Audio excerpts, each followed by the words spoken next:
Sonic CD, that's the title. It just tells you it's on a CD in the title. It's like saying The Lord of the Rings VHS, or like Super Mario cartridge.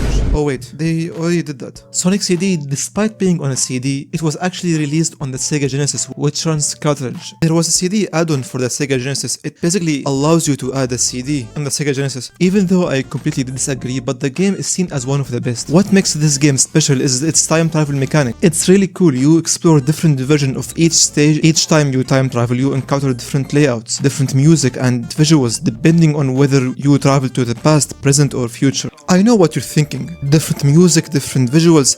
Sega would never give such enough time for the developers to do something like this.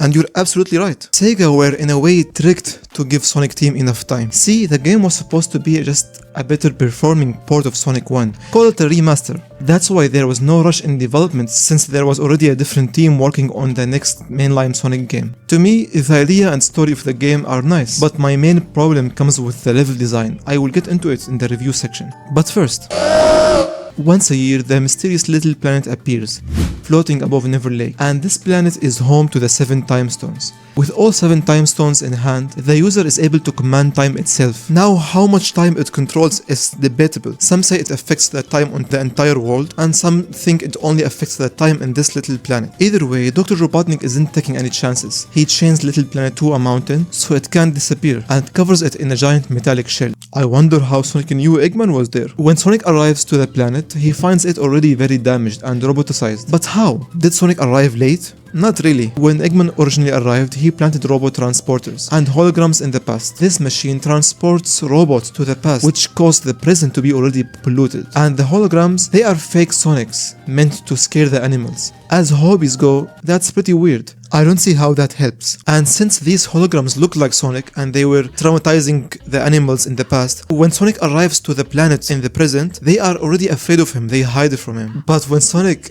destroys all the holograms in the past and comes back to the present, they are okay with him. I think that's a really nice detail. But wait, how did Eggman go to the past, plant his machines without the time stone? At first it was believed that Sonic travels to the future and past because of his super speed. But this can't be true, since he never used this power ever again. The more accepted idea is that Little Planet exists in a shifting state where past, present and future overlap, accessible through special time warp posts scattered around. Basically, even Eggman can time travel without the time stones. So with this logic we can say that the time stones function is to change time to a specific period of your choosing, and maybe could even work outside of Little Planet, which means Eggman built his empire before he even existed. You can say he was ahead of his time. Oh brother, this guy stinks! So Sonic's mission: travel to the past, smash Eggman's robot transporters, collect all the 7 time stones before Robotnik does, and stop his new machine from hurting Amy Rose. Wait, stop who from doing what to who? This thing is Sonic's first rival. His powers are similar to Sonic's. His looks are similar to Sonic's. He's just metallic. So I guess you can call him Metal Sonic. Side note, Metal Sonic is my favorite character, and I believe that he's just Sonic, but better. Metal Sonic is what Eggman calls his greatest creation. He was built to replicate, succeed, and replace the real Sonic. And his first mission was to help Eggman make Little Planet his base. So at this point, Amy Rose is a stranger. All we know is that she is here and she gets kidnapped by Metal Sonic. One day she was reading her fortune card when she learned she was going to meet a special person on Little Planet. That's why she went there. Imagine the special person was actually Metal Sonic all along. Maybe it was Metal Sonic all along. Don't worry, Metal, you are special to someone. But why kidnap her? I mean, could be random because already Dr. Eggman was terrorizing everyone, but more likely, Eggman wanted to distract Sonic and test Metal Sonic against him. A 2 stone 1 bird kind of situation. This game story has 2 endings. They are called Good Future and Bad Future. I wonder which one is the bad one. There is 2 ways to secure a good future. 1. Destroy every robot transporter in the past. 2. Collect all the 7 time stones, which wipes the transporters from history automatically. The canon outcome is the one where Sonic collects all the time stones. Sonic goes through the zones collecting time stones and destroying robot transporters along the way. Eventually, he arrives in Stardust Speedway, where Metal Sonic challenges him to a race, with Eggman keeping a laser active behind him. The thing is, Sonic wins the race, but Eggman still destroys Metal Sonic, his own greatest creation. Yeah, I know that sounds productive. Sonic frees Amy, then travels to Metallic Madness and defeats Eggman, triggering a chain reaction that causes Little Planet's metallic shell to crumble. He and Amy escape from Little Planet and land in Never Lake. We also see Little Planet disappearing and then Flowers talking to us. So obviously that's the good future, right? What about the bad one? In the bad future, Eggman mocks Sonic with the blue time stone. Sonic throws a rock, Eggman's machine explodes, Eggman's win-loss record remains consistent. And then a post-credit scene shows Little Planet returning in its corrupted state with the message, "Try again." Remember the flowers that talk to us? In English, yeah.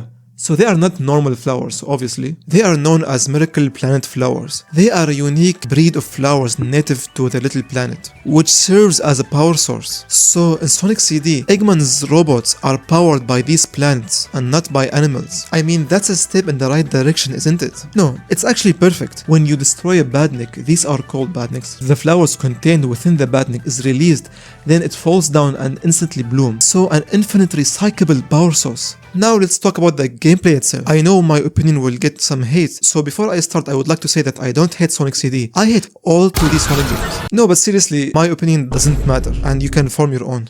So Sonic CD was made to show off the power of the Sega Genesis CD's add-on. Now Sonic CD didn't really push the hardware into its limits, but you can definitely tell Sega was trying to flex. There are some unnecessary over-the-top animations right at the start. Getting into the special stages and collecting the time stones isn't nearly as punishing as in other Sonic games. You don't need to search for it and stumble across some secret pathway to find the portal. The portal is just waiting for you at the end of the stage. It's simple, and honestly it's perfect. I love this. I was never a fan of searching each inch of the level to find this big ring. But what about the stages themselves? Well, starting from the second zone, you immediately get a taste of one of Sonic CD's most unique gameplay traits. You can't walk 2 steps without being bumped, bounced, or flung across the map. For me, there's barely any time to react, things just happen. In some stages, you even encounter places serving no purpose. In other games, this place would either be a hidden pathway or it would at least contain a reward. I really couldn't enjoy all the stages of the second zone. I just found myself waiting for the stage to finish. And here is the seizure-inducing screen. Sometimes we get decent platforming and gameplay variety. These, accompanied with great music, beautiful art, makes the experience really nice. There is Water Zone too, but unlike the previous games we reviewed, these aren't bad. It's more straightforward and faster. Previous ones were more like a maze and the pace was too slow. The zones after the third zone gets kind of repetitive. Nothing sticks in mind when it comes to design. Yes, they have different color palettes, but all the same theme. And yes, the theme serves a purpose. In the game story, I am aware of that. They want to show you how metallic Little Planet has become. But the point remains, nothing stands out. I have a note that I want to say, but I'm not really sure that it's true, so correct me if I'm wrong on this. So to me, here's a good example of multiple pathways in 2D Sonic games. This Sonic CD level gives you 2 options. If you manage to go up, you get a faster, smoother route. But if you slip and fall, you are pushed down to a slower, trickier path. Classic Sonic design. That said, in this level, it kind of tricks you. At first, it looks like there's a tons of branching routes, but in reality, it's pretty linear. I kept struggling to reach the higher section only to realize I didn't actually need to. The end of the level is waiting down below anyways. This game is not bad, but I don't know, it just frustrates me sometimes. The more progress I make, the more annoying it gets. The race with Metal Sonic is the highlight of this game. The camera was set just right. You could see the obstacles and react to them on time instead of just appearing in front of you. It's a new, challenging and exciting change of pace. I still don't understand why would Eggman destroy his own creation. And speaking of Eggman, his sprite design in this game is really amazing. It's more mature and serious than previous games. He looks intimidating, actually scary. Oh yeah, and this is Shrinked Sonic.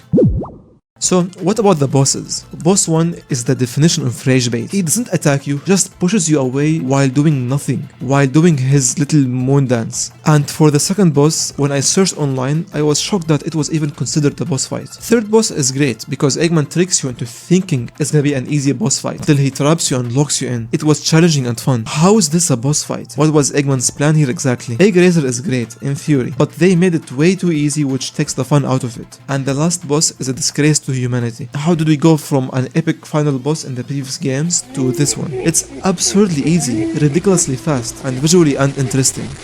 Who is laughing? Okay guys, now to the rating. If you don't know, we are trying to rate every Sonic game ever in order. We still have a long way to go and it might take us years, but we will do it eventually. So here is my list for now, and I'm gonna add Sonic CD to the list. And just remember, after all, my opinion doesn't matter at all, so I hope no one gets worked up. I would really appreciate it if you subscribe. I'm trying to reach 1,000 subscribers. And if you like the video, like and give me your opinion. And that's all guys. It was Mika. Bye bye.